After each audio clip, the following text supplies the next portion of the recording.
जंतर मंतर में प्रदर्शन या अनशन करने की आपकी अर्जी बहुत शॉर्ट नोटिस पर मिली है। इसके अलावा ना तो प्रदर्शन शुरू करने का ना ही बंद करने का कोई टाइम उसमें मेंशन किया गया है। आपके अनशन को परमिशन नहीं दी जा सकती। ये बातें सोनम वांगचुक को मिले एक पत्र में लिखी हैं, जो उन्हें नई दिल्ली के डीसीपी के लेटर हेड के साथ भेजा गया है। नीचे नई दिल्ली के एडिशनल डीसीपी अन्येश रॉय के साइन भी हैं। इस लेटर की तस्वीर क्लाइमेट एक्टिविस्ट सोनम वांगचुक ने अपने ऑफिशियल इंस्टाग्राम हैंडल से पोस्ट की। 6 अक्टूबर की सुबह तकरीबन 11 बजे वांगचुक ने इसे पोस्ट कर लिखा, एक और रिजेक्शन, एक और हताशा। आखिरकार आज सुबह हमें आधिकारिक रूप से निर्धारित प्रदर्शन स्थल के लिए भी नामंजूरी पत्र मिल गया। अगर जंतर मंतर में अनुमति नहीं है तो प्लीज बताइए कौन सी जगह पर अनुमति है। हम सारे कानूनों का पालन करना चाहते हैं और इसके बाद भी अपनी परेशानियों को शांतिपूर्वक ढंग से व्यक्त करना चाहते हैं। गांधी के ही देश में गांधी का रास्ता अपनाना इतना मुश्किल क्यों है? कोई तो तरीका होना चाहिए। इस कैप्शन को सुन लेने के बाद आप थोड़ा मामला तो समझ ही गए होंगे।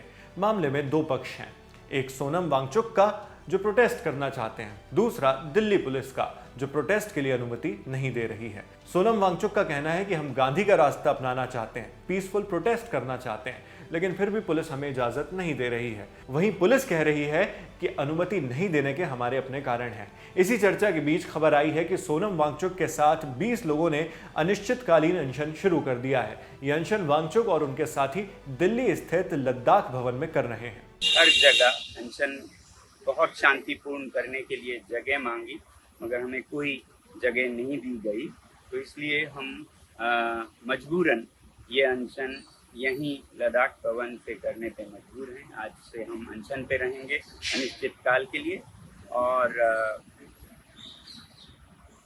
हमें उम्मीद है कि लद्दाख का भवन है तो लद्दाख के भवन में लद्दाख के लोगों को शांतिपूर्ण ढंग से अपनी फरियाद सुनाने का, अपने जो वचन वादे हैं या उन्हें याद दिलाने का, और जो वार्तालाप लद्दाख के नेताओं के साथ हो रही हैं उनको दोबारा करने की हम आग्रह कर सकते हैं। हमें उम्मीद ये भी है अभी भी कि हमें हमारे देश के शीर्ष नेता ज़रूर समय देंगे और हम उनसे मुलाकात भी कर पाएंगे, मगर तब तक हम अनशन पर रहेंगे। और क्योंकि हमें और कोई जगह इस पूरे दिल्ली में नहीं बताया गया, तो हम चाहते हैं कि इस पर भी चर्चा हो देश में कि हमारी राजधानी में, भारत जो कि दुनिया की सबसे बड़ी लोकतंत्र है, उसकी राजधानी में कोई ऐसा जगह क्यों नहीं है जहां पर लोग बैठकर अपनी व्यथा सुना सकें। क्योंकि जंतर मंतर जिसका हमने आग्रह किया उसे नकार दिया गया, रिजेक्ट किया गया, और फिर और कोई जगह है नहीं कहते हैं। पुलिस ने जिस लेटर के जरिए अनशन को नामंजूरी दी है उसमें पुलिस ने क्या क्या कहा है और क्या कारण बताए हैं, उन पर नजर डालते हैं। लेटर संबोधित किया गया है जिगमत पलजोर नाम के एक शख्स को, जो सोनम वांगचुक के साथी हैं और एपेक्स बॉडी लेह यानी ABL संस्था के संयोजक हैं। लेटर का विषय है 5 और 6 अक्टूबर को जंतर मंतर पर प्रदर्शन या अनशन के संबंध में, ब्रैकेट में लिखा था इसकी अस्वीकृति।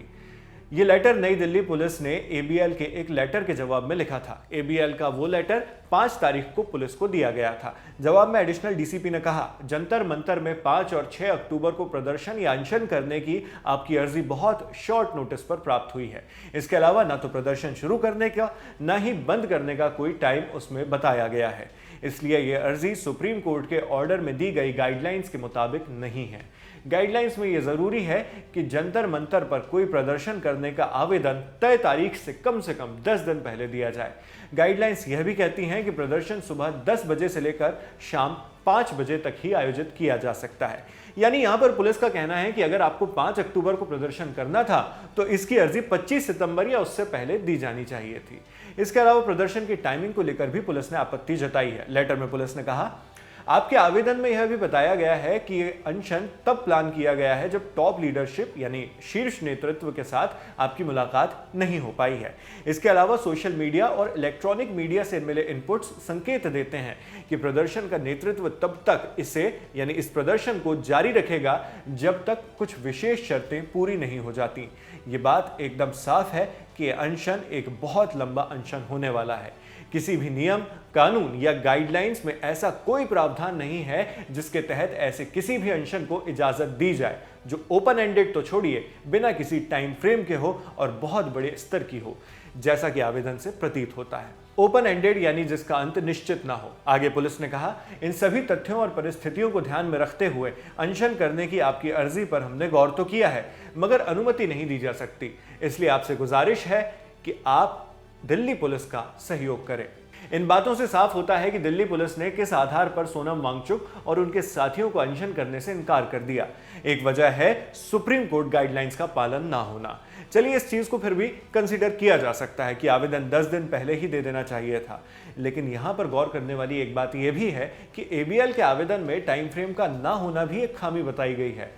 अगर गाइडलाइंस के मुताबिक टाइम फ्रेम निर्धारित है ही कि 10 से 5 बजे तक ही प्रदर्शन किया जा सकता है, तो फिर उसे वैसे भी लेटर में अलग से लिखने की जरूरत क्या है? क्या दिल्ली पुलिस अनशन करने वालों को खुद ये नहीं बता सकती कि गाइडलाइंस के अनुसार आपको सिर्फ इस तय समय सीमा में अनशन करने की इजाजत रहेगी, या इस खामी से सीधे आवेदन ही रिजेक्ट कर दिए जाएंगे?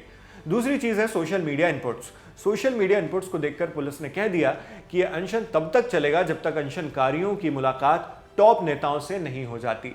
यानी एक तरफ पुलिस कह रही है कि आवेदन में टाइम फ्रेम का जिक्र नहीं किया गया, इसलिए उसे खारिज किया जाना चाहिए, जबकि दूसरी तरफ वो खुद उन संकेतों को आधार बना रही है जो बातें आवेदन में लिखी ही नहीं है।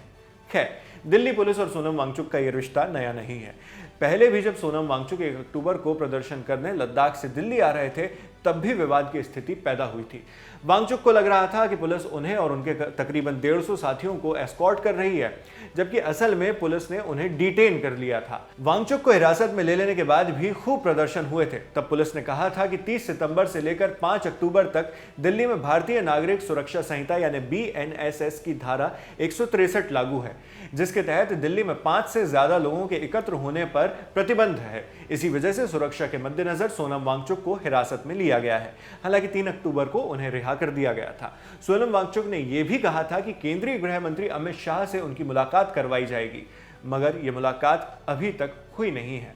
इन तमाम कवायदों के पीछे वांगचुक और उनके साथियों की 2 सबसे बड़ी मांगे हैं। पहली, लद्दाख को केंद्र शासित प्रदेश की जगह एक पूर्ण राज्य का दर्जा दिलाया जाए। दूसरी, लद्दाख को स्पेशल स्टेटस दिया जाए। हालांकि वर्तमान स्थिति देखें तो मांगों का पूरा होना तो दूर की बात है, मांगों के लिए अनशन की भी अनुमति मिलती नहीं नजर आ रही है। आगे इस मामले में जो भी अपडेट आएंगे वो हम आप तक इसी तरह पहुंचाते रहेंगे। आप इस पर क्या सोचते हैं हमें कमेंट बॉक्स में लिखकर जरूर बताएं। मेरा नाम है शेख नाविद और कैमरे पर मेरे साथ हैं आलोक, और जिन साथी ने भी इस वीडियो को एडिट किया उनका नाम भी आप डिस्क्रिप्शन बॉक्स में देख सकते हैं। देश और दुनिया की खबरों के लिए आप बने रहिए दी ललन टॉप के साथ। शुक्रिया।